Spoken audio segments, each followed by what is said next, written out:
আসসালামু আলাইকুম।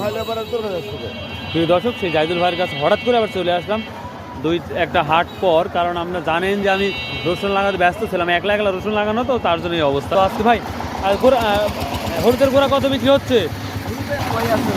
80 গোড়া কত করে কেজি?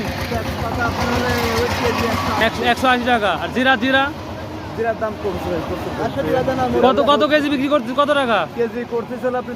হলে 640 টাকা। 640 টাকা। আর ওই যে মশলা না কি যেন বলা হয়, এটা দারচিনি এরকম বেশি চলে। ভিয়েতনাম হলে আপনার ওই 480 70। 480। আর মরিচের কি মরিচের অবস্থা ভাই খুব কম, একবার এলসির বাজার ছুঁইছে মাত্র। এটা 350 টাকা না? এটা কি বার্মা নাকি বগুড়া নাকি? এটা ভাই বার্মা, ওটা বার্মা। 350 টাকা কেজি প্রিয় দর্শক এখানে বিক্রি হচ্ছে আমার জাহিদুল ভাইয়ের কাছে। আমরা জাদুকর ভাই বলে থাকি। সুন্দর একটা পারবো আপনি ভাইরাল।